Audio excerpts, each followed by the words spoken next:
Diablo 4, Lord of Hatred DLC, Horadric Cube Guide. Everything you need to know about Horadric Cube, how to craft, all the tricks, and every tip that you can imagine about Horadric Cube. Let's go.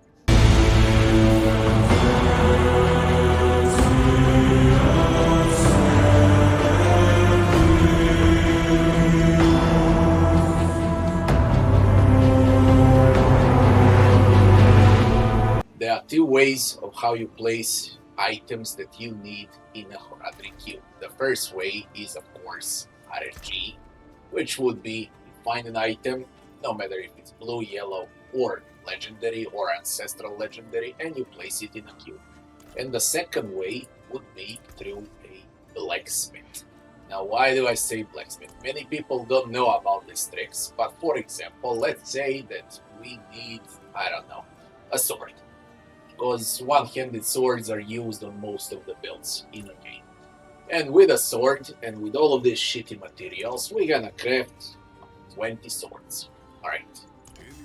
And we go like this. You see, insta dropped with a star, and it's a very good one.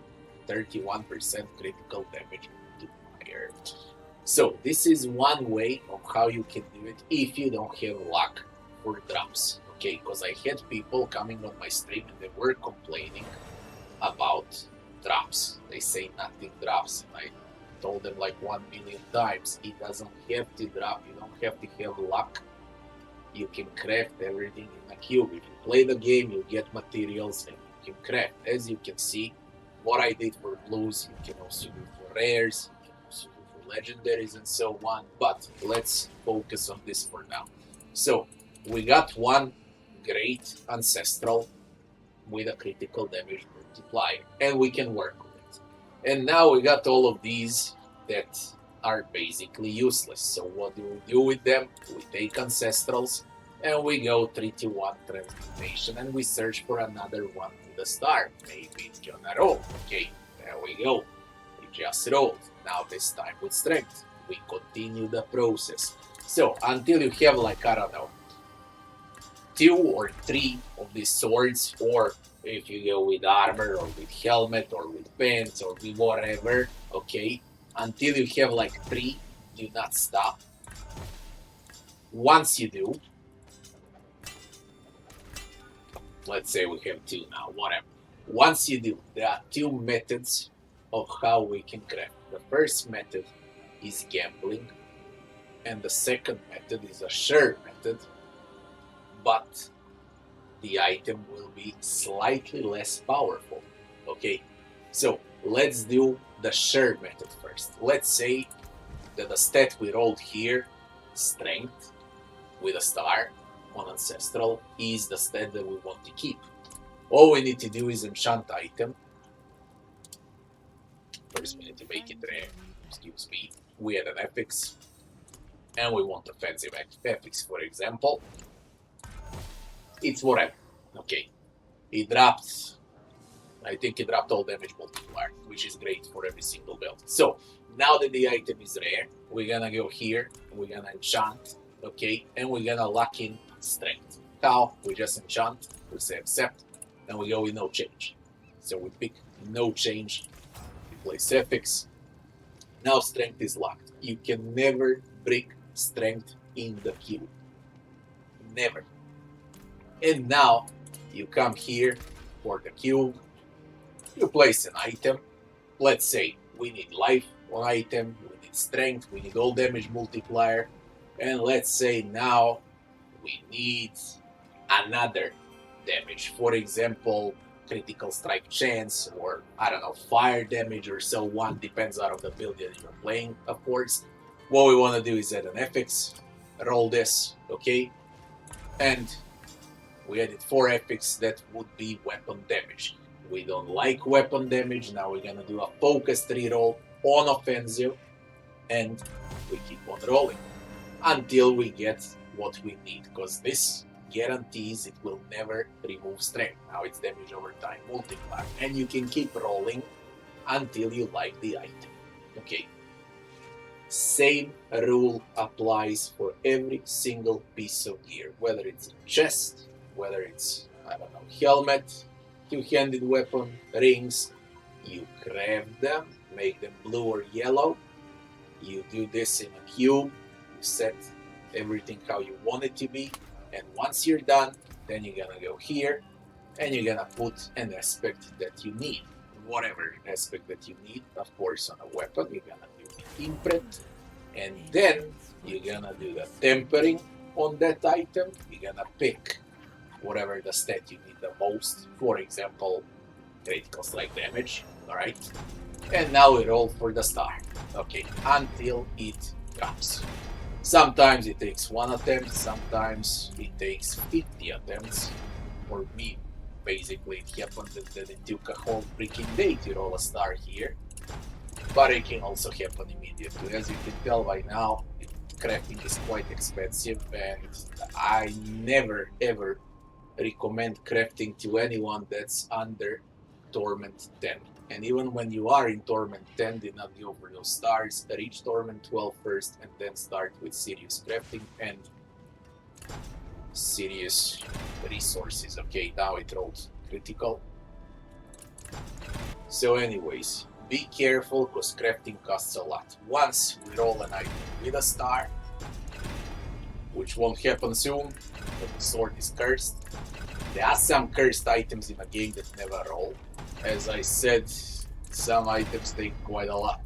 Let's say we keep 50, I don't want to waste resources anymore. Once we actually have a weapon that we like, do not forget to add a socket in the jeweler. Just a socket here. Then you go back to the blacksmith, you do the masterworking, max out the item.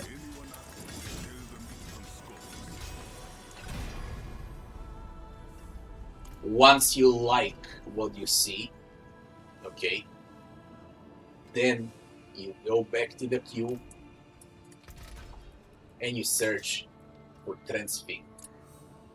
You can make a safe bet with Entropic Tuning Prism, so you cannot break item. It's usually gonna give plus 2 additional quality, where it says here at the top of the weapon 25 to quality, it's gonna give 5, 7, 10, 11 to quality, and that's gonna be your weapon, and that's how you make sure the weapon won't break.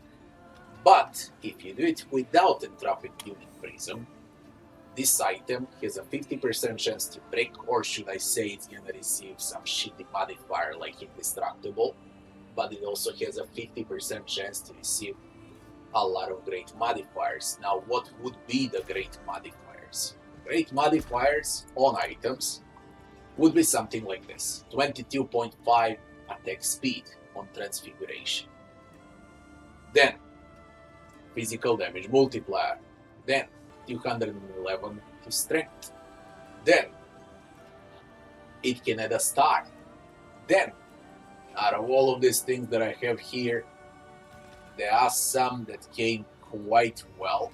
For example, this two-handed mace added 11% to strength.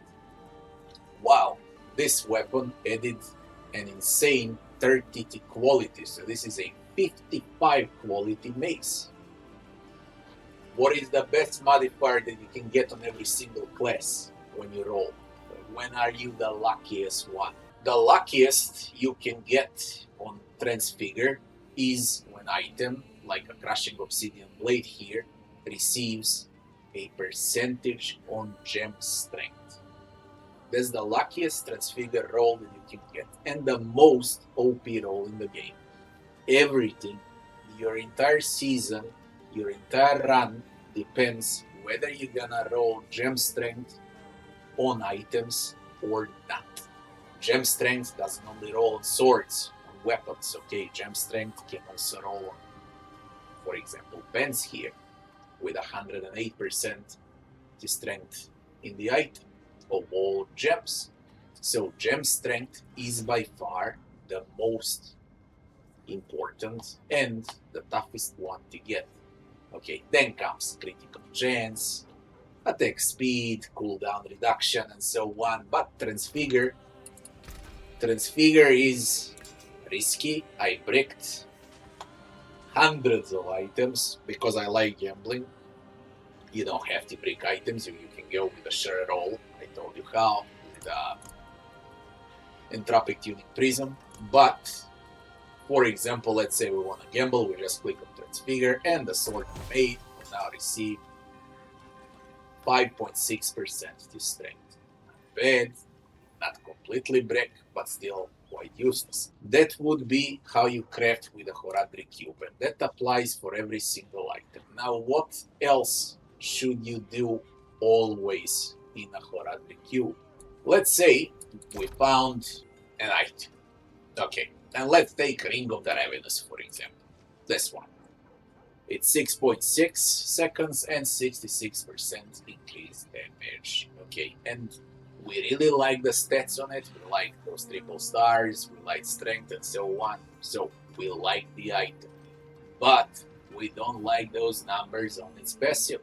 So what do we do when we don't like it? We take that ring again to the cube, we place the ring, and we're gonna go with a unique power reroll. And that's about it. You just click transmute, and now we're changing the passive numbers that you see down. It was 6.6, now it's 770. And of course, on a great item, we always want close to the maximum. So we want to be somewhere close to 8.0. And we keep on rolling. Now it's 7.6, 76. You can keep on gambling if you have resources. And only then, once you're happy with the item, okay, with its passives, let's roll until we get something good. Let's say we're happy with 7.6. Then we're gonna add a socket. Now, same applies what I was speaking about, blue, yellow items, how to make them legendary and so on.